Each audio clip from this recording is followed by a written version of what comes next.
السلام علیکم، کیسے ہیں آپ سب لوگ؟ آئی ہوپ کہ آپ لوگ سب ٹھیک ہوں گے اور جہاں ہوں گے خوش ہوں گے۔ آج جو میں آپ کو کہانی سنانے لگی ہوں، اس کو سنانے سے پہلے آپ سے ریکویسٹ ہے کہ آپ چینل کو سبسکرائب کر لیں۔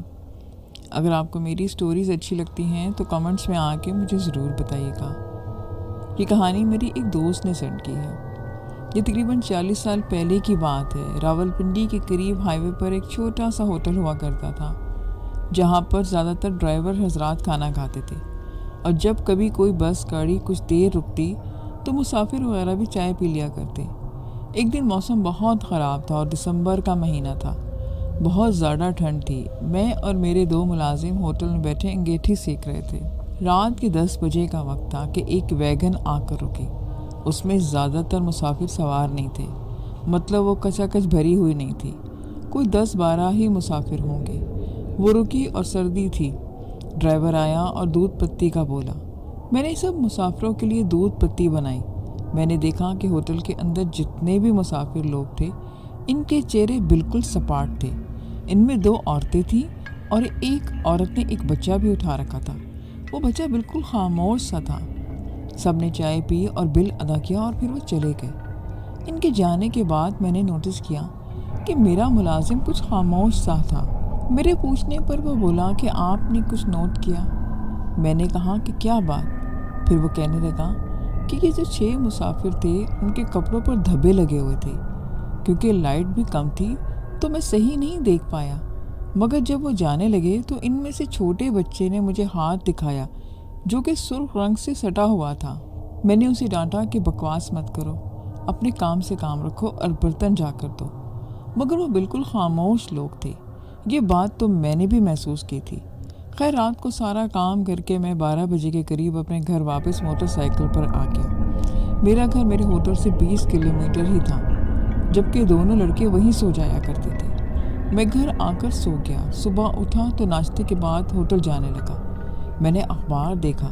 صبح کے اخبار میں مین سرخی تھی کہ لاہور سے راولپنڈی آنے والی ویگن فلاں جگہ حادثے کا شکار ہو گئی ہے اور اس میں 15 مسافر ہلاک ہوئے، جن میں سے 2 عورتیں اور ایک بچہ بھی تھا۔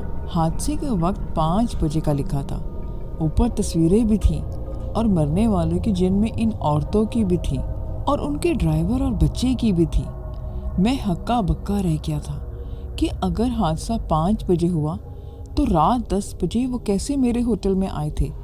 میں جب ہوٹل پہنچا تو ملازم لڑکے نے بھی یہی بتایا کہ ویگن کے بریک فیلز ہونے کی وجہ سے اور اوور سپیڈنگ کی وجہ سے وہ حادثے کا شکار ہوئی۔ سامنے سے آتی گاڑی کو بچاتے ہوئے ڈرائیور نے گاڑی دوسری گاڑی کی طرف موڑی تو وہ ایک بڑے سے درخت سے جا ٹکرائے، جس میں سب مسافر موقع پر ہی ہلاک ہو گئے۔ کچھ اور لوگوں نے جو اینش آئے تھے انہوں نے ٹائم بتایا کہ جو کہ اخبار میں بھی لکھا تھا، یعنی کہ 5 بجے کا۔ تو پھر وہ ویگن کیسے 10 بجے آئی اور مسافر کیوں اتنے خاموش اور سپاٹ سے تھے؟ ملازم کے کہنے کے مطابق ان کے کپڑوں پر دھبے تھے۔ سوچ کر مجھے کچھ سمجھ نہیں آئی کہ آخر وہ اجنبی مسافر کون تھے اور کون اس ایسے ہوٹل میں آئے تھے، جبکہ وہ تو 5 بجے ہی حادثے کا شکار ہو چکے تھے۔ بعد میں ملازم نے بتایا کہ سب کی سب پیالیوں میں چائے ایسے موجود تھی جیسے ان کو پیش کی گئی تھی۔ میں تو واپس آ گیا تھا۔ پیچھے ان دونوں نے ہی برتن دھوئے تھے، چائے گرا دی گئی تھی۔ ان لوگوں کے کہنے کے مطابق ان لوگوں نے اس وقت چائے پی تھی۔ ان کے ملازم نے خود دیکھا تھا، بل بھی سب نے دیے تھے۔ اللہ تعالیٰ کی ذات ہی بہتر جانتی کہ اصل بات کیا تھی۔ یہ 11 سال پہلے کی بات ہے کہ اسلام آباد میں واقع ایک کنونشن سینٹر تھا۔ اس روڈ کے بارے میں باتیں بہت زیادہ مشہور تھیں کہ وہ روڈ ٹھیک نہیں ہے، وہاں پراسرار ایکٹیویٹیز ہوتی ہیں، وہاں کچھ انوکھے واقعات ہو چکے تھے۔ مگر سچ کیا تھا، مجھے کبھی بھی ان باتوں پہ یقین نہیں آیا تھا۔ میں سمجھتی تھی کہ یہ سب باتیں جھوٹ ہیں۔ ایک رات ہم مہندی کا فنکشن اٹینڈ کر کے اپنے گھر واپس آ رہے تھے۔ میں اور میری بہن ہم رات کو 2:30 بجے شادی والے گھر سے نکلے۔ میں نے گھر والوں کو فون کر کے کہہ دیا تھا کہ اب ہم واپس نکل رہے ہیں۔ ابھی ہم آدھے راستے پر ہی تھے کہ امی کی دوبارہ کال آئی کہ کدھر ہو۔ میں ڈرائیو کر رہی تھی۔ جیسے ہی میں نے کنونشن سینٹر کی سڑک لی تو میری گاڑی کی سپیڈ خود بخود کم ہوتی گئی اور 20 تک جا پہنچی۔ میں بہت حیران تھی کہ یہ کیا ہوا ہے، آخر خرابی کہاں پہ ہے، جبکہ میں تو ہمیشہ گاڑی چیک کر کے ہی چلاتی ہوں۔ پھر ایسا کیسے ہو گیا تھا؟ میں نے سپیڈ دینے کی کوشش کی تو وہ 20 سے اوپر ہی نہیں جا رہی تھی۔ بہن امی سے باتیں کر رہی تھی۔ امی پل پل کی خبر لے رہی تھیں کہ ہم کدھر ہیں۔ بہن ان کو بتا رہی تھی کہ ہم کہاں تک پہنچ چکے ہیں۔ امی نے کہا کہ ہم دونوں آیت کریمہ کا ورد کریں، سو ہم نے شروع کر دیا۔ جیسے ہی میں نے موڑا تو ٹھیک ایک لمبے قد کا انسان اچانک میری گاڑی کے سامنے آ گیا۔ وہ اچانک کہاں سے نکلا مجھے نہیں معلوم تھا۔ وہ گاڑی کے بونٹ کے پاس آ کے کھڑا ہو گیا۔ میں نے گھبرا کر بریکس لگا دیے۔ لمبا آدمی تیزی سے ہماری طرف بڑھا۔ پتہ نہیں میرے اندر اتنی ہمت کہاں سے آئی کہ میں نے گاڑی پیچھے ریورس کر دی۔ گاڑی کی لائٹ اس پر پڑی تو اس کا چہرہ دیکھ کر میں ڈر گئی۔ میرے منہ سے ایک چیخ نکلی۔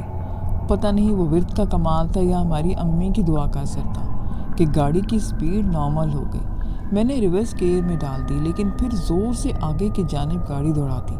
وہ پیچھے بھاگتا رہا مگر میری گاڑی کی سپیڈ اس وقت کافی زیادہ ہو چکی تھی۔ جیسے ہی وہ علاقہ ختم ہوا وہ آدمی بھی غائب ہو گیا۔ اس دن جس طرح ہم گھر پہنچے یہ اللہ ہی جانتا ہے۔ مجھے ڈر اور خوف کی وجہ سے 3 دن سخت بخار رہا۔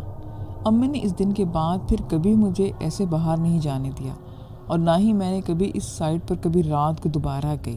اور مجھے یقین ہو چلا تھا کہ لوگ جو کہتے تھے وہ سچ ہی تھا۔ آج تک وہ ہیبت ناک شکل مجھے یاد ہے، میں نہیں بھولتی۔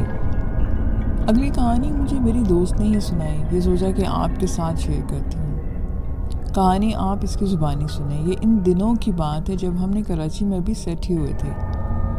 میرے فادر نے ایک کار خریدی تھی جو کہ ایک پارسی فیملی سے لی گئی تھی۔ انہوں نے بیچ دی اور ہم نے لے لی۔ وہ پارسی فیملی انگلینڈ جا رہی تھی۔ سرخ رنگ کی وہ لمبی سی کار جسے دیکھ کر ہم بہت زیادہ خوش ہوئے تھے۔ مگر ابھی چند ہی دن گزرے تھے کہ میرے فادر کچھ کھوئے سے رہنے لگ گئے تھے، جبکہ وہ تو بہت خوش مزاج تھے۔ اسی طرح وقت گزرتا گیا، وہ بہت ہی گمسم سے ہو کر رہ گئے۔ گھر میں بڑی اولاد تھی۔ میرے ابو اب بیمار رہنے لگ گئے تھے۔ اسی دوران میں نے ڈرائیونگ بھی سیکھ لی تھی لیکن باقاعدہ طور پر گاڑی کبھی نہیں چلائی تھی کیونکہ ابو چلاتے تھے۔ ابو کے بعد مجھ پر ذمہ داری آ گئی تھی کیونکہ میں نے پہلی بار گاڑی چلائی۔ کچھ گھر کا سامان مجھے لانا تھا، میں اکیلی ہی نکل گئی۔ مارکیٹ تک میں نے گاڑی میں بیٹھے ہوئے عجیب سا محسوس کیا، جیسے کہ بیک سیٹ پر کوئی بیٹھا ہوا ہے۔ اس بات کو میں نے اپنا وہم سمجھا مگر ایسا بہت بار ہوا۔ کچھ دن کے بعد مجھے ریلوے اسٹیشن جانا پڑا خالہ اور ان کی فیملی کو لینے۔ وہ کافی زیادہ لوگ تھے۔ وہ لوگ ابو کو پوچھنے آ رہے تھے۔ میں اکیلی ہی نکلی تھی۔ مجھے باقاعدہ طور پر لگا جیسے کوئی پیچھے بیٹھا ہوا ہے۔ اور پھر جیسے ہی میں آبادی سے تھوڑا دور ہوئی تو مجھے باقاعدہ طور پر میرے کان میں آواز آئی کہ کہاں چلی ہو، رک جاؤ۔ میں نے گھبرا کر گاڑی سائڈ پر روک دی۔ مجھے خوف سا محسوس ہوا۔ آواز پیچھے سے آئی تھی۔ میں نے آنکھیں بند کر کے صورتیں پڑھنا شروع کر دی۔ جب میں سورج پڑھ رہی تھی تو کسی نے پیچھے سے میرے کندھے پر ہاتھ رکھا۔ میں نے اونچی آواز میں سورہ ناس پڑھنا شروع کر دی۔ مجھے کسی کے غرانے کی آوازیں آئیں۔ میں گاڑی سے اتر گئی۔ میں نے گاڑی چابی سے بند کی اور لفٹ کے انتظار میں کھڑی ہو گئی۔ کافی گاڑیاں گزر رہی تھیں۔ ایک عورت رکشے میں اکیلی تھی۔ جگہ ہونے پر میں بیٹھ کر اسٹیشن گئی۔ وہاں سے ٹیکسی پر ہم گھر واپس آئے۔ میں نے ساری رودات اپنے ابو کو بتائی جس پر انہوں نے کہا کہ ان کے ساتھ بالکل ایسا ہوا تھا، بلکہ ایک بار شام کو گاڑی کے شیشے سے ان کو سایہ سا پیچھے دیکھا تھا، مگر انہوں نے گھر آ کر نہیں بتایا کہ ہم لوگ ڈر جائیں گے۔ اس کے بعد ہم نے وہ کار بیچ دی۔ آج تک نہیں پتہ لگ سکا کہ وہ کیا راز تھا، کیا ہوا تھا اس گاڑی میں ایسا جو ہمارے ساتھ ہوتا تھا۔ اب جو میں آپ کو کہانی سنانے لگی ہوں یہ خانم نے مجھے سینڈ کی ہے۔ وہ بتاتی ہیں کہ میرا نام خانم ہے، میں 3 بہنوں میں بڑی ہوں، ہمارا کوئی بھائی نہیں ہے۔ میرے ابا کی کپڑے کی دکان تھی۔ وقت کے ساتھ دکان اچھی چل گئی تو ابا نے ذاتی گھر خرید لیا۔ وہ 3 کمروں پہ مشتمل بڑا سا گھر تھا جو کہ 3 مرلے پر تھا اور ہمارے لیے کافی تھا۔ یوں ہم اس گھر میں شفٹ ہو گئے۔ پچھلے حصے میں ایک تنگ سی گلی بنی ہوئی تھی، سمجھے ایک دیوار تھی، وہاں پر ایک درخت لگا تھا۔ وہ درخت تھا ٹالی کا، بہت ہی بڑا تھا اور بہت پھیلا ہوا تھا۔ ابا نے وہ درخت جگہ کی تنگی کی وجہ سے کٹوا دیا تھا۔ ابھی ہمیں کچھ ہی دن گزرے تھے کہ مجھے پتہ نہیں کیوں مغرب کے اندھیرے سے خوف آنے لگ گیا تھا، جو کہ پہلے بالکل بھی نہیں ہوتا تھا۔ وقت جیسے جیسے گزرا میرا دل شام ہوتے ہی گھبرانے لگتا، عجیب سی کیفیت مجھ پر طاری ہو جاتی۔ کبھی کبھی مجھے سالن کی خوشبو آتی جبکہ ارد گرد کوئی گھر موجود نہیں تھا۔